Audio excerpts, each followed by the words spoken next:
እንሆ እቲ ጾም 40 ወይ ውን ዓብይ ጾም እንዳተባሃለ በህዝበ ክርስቲያን ዝፍለጥ ጾም ኣብ ናይ መወዳእታ ሰዓታቱ በፂሕ ይርከብ። ናይ ሎሚ ዕለት ወይ ውን ዓርቢ ስቕለት ኣመልኪተውን ጎይታናን መድሓኒትናን ኢየሱስ ክርስቶስ ክስቀል እንከሎ ኣብተን ናይ መወዳእታ ሰዓታት ዝተዛረበን ዓብይ ትርጉም ዘለወን 7 ዘረባታት እንታይን ዝብላ ነይረን መልእኽተን ከ እንታይ መስል ዝብል ሕፅር ዝበለት ቪድዮ ኣዳልየልኩም ኣለኹ።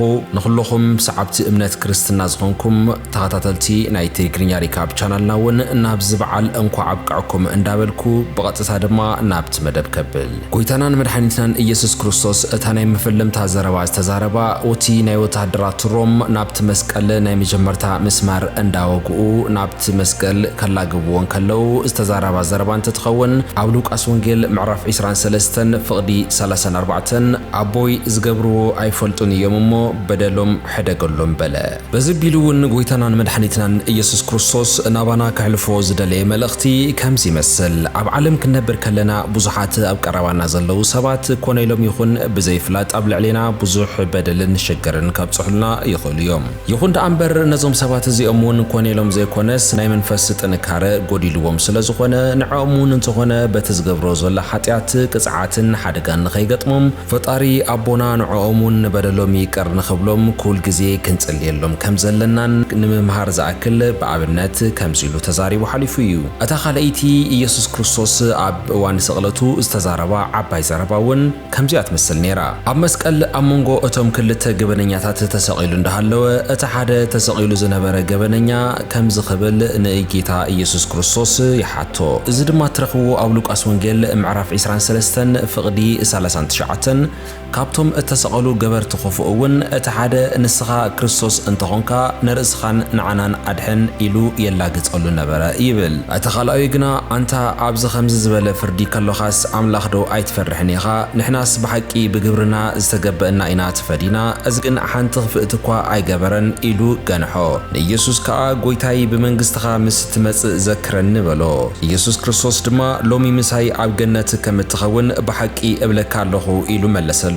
እተን ዝቕጽላ ጌታ ኢየሱስ ክርስቶስ ተዛረበን ቃላት ውን ኣብ መስቀል ተሰቒሉ እንዳተሳቀየ ከለውን ኣብቶም ኣብ መንጎ ዝነበሩ ህዝቢ ውን ኣዲዩን ካብቶም ደቀ መዛሙርቱ ሓደ ዝነበረ ዮሐንስን ኣዲዩ ድንግል ማርያምን እዮም ነይሮም። ኣብ ሰዓት እዚ ውን ኣዲዩ ከቢድ ጭንቀት ከም ዘላ ምስ ረኣየ ውን ከምዚ ክብል ተዛረበ።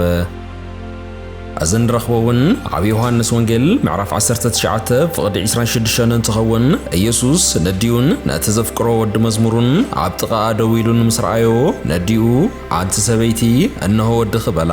ኣቲ ዋና መልእኽቲ ናይዚ ዘረባ ውን እንተኾነ ኢየሱስ ክርስቶስ ኣብ ሰዓት እዚ ኣብ ከቢድ ዝኾነ ስቃይ ዋላ እኳ እንተነበረ ኮይኑ ግን ኣዲዩ ብዙሕ ነገር ኣብዚ እዋን እዚ ከም ዘድልያን ተጨኒቓ ከም ዘላን ምስ ረኣየ ውን ዮሐንስ ደቀ መዛሙርተይ ከም ወድኺ ኣብ ጎንኺ ንህለኪ ክብል እዩ ከረጋግጸላ ጸኒሑ። ኣብዚ ውን ከሕልፎ ዝደለየ መልእኽቲ ሽዑኳ ብዙሕ ሽግራትን ፈተናትን ኣብ ህይወትና እንተገጠሙና ኩል ግዜ ግን ካብ ነብስና ዘሊልና ነቶም ኣብ ጎንና ዘለው ሰባት ውን ንዘለዎም ጸገማት ዘድልዮም ዓይነታት መፍትሒ ውን ካብ መሃብ ኩል ግዜ ክንቅጥብ ካብ ዘይብልናን ካብ ነብስና ንላዕሊ ውን ንዖም ክንቐድም ካብ ዝግበአናን ከምሕረና ዝደለየ ይመስል። እታ ትቕጽል ጌታን ኢየሱስ ክርስቶስ ተዛረባ ዘረባ ውን ኣብ መወዳእታ ከባቢ እንትኸውን እሱ ውን ከምዚ ይብል ነበረ። እዛ ዘረባ ንረኽባ ውን ኣብ ዮሐንስ ወንጌል ምዕራፍ 19 ፍቕዲ 28 እንትኸውን ድሕሪዚ ኢየሱስ ኩሉ ከም ተፈጸመ ፈሊጡ እቲ ጽሑፍ ምእንቲ ክፍጸም ጸማእኩ በለ ይብል። እዚ ውን መተን ንሕና ካብቲ ናይ ህይወት ማይ ክንሰቲ ኢሉ ንዓርሱ ግን ኣብ መስቀል ተሰቒሉ ካልኦትን መከራታት ክፍጸም ከለውን የርእየና ነይሩ። ቀጺሉ ውን ኣብቲ ናይ መወዳእታ ሰዓታት ጎይታ ኢየሱስ ከም ዝበለ መጽሓፍ ቅዱስ የርእየና። እዚ ትረኽብዎ ውን ኣብ ማርቆስ ወንጌል ምዕራፍ 15 ፍቕዲ 34 እንትኸውን በታስዒቲ ሰዓት ውን ጌታ ኢየሱስ ብዓብይ ጸምአ ኤሎሄ ኤሎሄ ላማ ሰበቅታኒ ውን በለ። ትርጉሙ ከዓ ኣምላኸይ ኣምላኸይ ንምንታይ ሓደግካኒ ዝብል። እዚ ድማ ኣዝዩ ዓሚቕ ዝኾነ ትርጉም ዘለዎ እንትኸውን ኣብዚ ዓለም እዚ ክንነብር ከለና ስጋና ብዙሕ ዓይነት መከራን ሽግርን ፈተናን ከም እትሕልፍን ኣብዞም ናይ ሽግራት ዘመናት ውን እንተኾነ ካብ ጥቓና ዝሕግዘና ዝኾነ ይኹን ሰብ ይኹን እቲ ናይ ላዕለዋይ ኣምላኽ ኣቦና ውን ኣብ ጥቓና ከም ዘየለ መሲሉ ከሳብ ዝስምዐና ከቢድ ዝኾነ ሽግር ክገጥመና ከም ዝኽእልን ኮይኑ ግን ወላኳ ከምኡ ዓይነት ስምዒት እንተተሰምዐና ኣብ መወዳእታ ግን እዚ ሽግር ኩሉ ከም ዝሓልፍን ኣብ ኩሉ ዝፈተናና እውን ወላኳ ኣምላኽ ኣብ ጥቓና ዘየለን ተመሰለ ኩል ግዜ ግን ኣብ ጥቓና ከም ዘሎን ከም ዘሎ ጌርና ክስምዐና ከም ዘለዎን ተስፋ እውን ክንቆርጽ ከም ዘይብልናን እውን ነታ ኣዝያ ድኽምቲ ብፈተና ኩሉ ግዜ እትስነፍ ዝኾነት ነብስና እውን ዓብዪ ትምህርቲ ክገድፈላ ዝደለየ ትምህርቲ እዚ እዩ ነይሩ። ካብዚ ብምቕጻል እውን ጎይታና ኢየሱስ ክርስቶስ ዝተዛረባ ኣታ ሻድሸይቲ ዘረባ እውን ኣብ ዮሃንስ ወንጌል ምዕራፍ 19 ፍቕዲ 30 ከም ዝትረኽብዋ ርእሱ ኣድኒኑ ኢየሱስ ከዓ ነቲ መጺጽ ዝመልአ ምስ ጣዓመ ተፈጸመ በለ ርእሱ ኣድነነ ነፍሱ እውን ወፀት ይብለና። ኣብዚ እውን ጎይታና ኢየሱስ ክርስቶስ ከሕልፎ ዝደለየ መልእኽቲ ከምዚ ይመስል ኢየሱስ ክርስቶስ ካብታ ዝተወለደ ዕለት ጀሚሩ ካብዚ ካብ ንጉስ ሄሮዶትስ ዝበፅሐ ከቢድ ዝኾነ ሓደጋ ጀሚሩ ክሳብ እቲ ትምህርቲ ዝጀመረሉ ዝገጠሞ ፈተናታትን ድሕሪ እውን እቲ ካብ ደቀ መዛሙርቲ ዝበፅሖ ክሕደት ከይተረፈውን ብዙሓት ሽግራትን ብድዕታትን ኣብ መሬት ዋላ እኳ ዝሕለፈ እንትኸውን ኮይኑ ግና ናቶም ኩሎም ዝገጠሞ ስቃያት ተፃዊሩ ግን ነቲ ዝለኣኾ ናይ ኣቦ ፍቓድ ክፍፅም ክኢሉ እዩ። ኣብታ ናይ መወዳእታ ሰዓት እውን ኩለን እተን ኣቦ ዝለኣኾ ፍቓዳት ፈፂሙ ስለ ዝወደ ሕጂ ዝተዋሃበኒ ልኡኸይ ኩሉ ፈፂመ ስለ ዘለኹ ሕጂ ልኡኸይ ፈፂመ ኣለኹ ኢሉ እውን ነቲ ኣብ ዓለም ዝገጥመና ፈተናታትን ብድሆታትን እውን እንተኾነ ዋላ እኳ ብዙሕ ሽግራት እንተገጠመና ኣብ መወዳእታ ግን ፍቓድ ኣቦና ፍቓድ እግዚኣብሔር ኮይኑ ኩሎም ከም እንፍፅሞም ከምህረና ዝደለየ ይመስል። እታ ሻብዒትን ናይ መወዳእታን ኣብ መስቀል ከሎ ጎይታና ኢየሱስ ክርስቶስ ተዛረባ ዘረባ እውን ከምዚ ትመስል።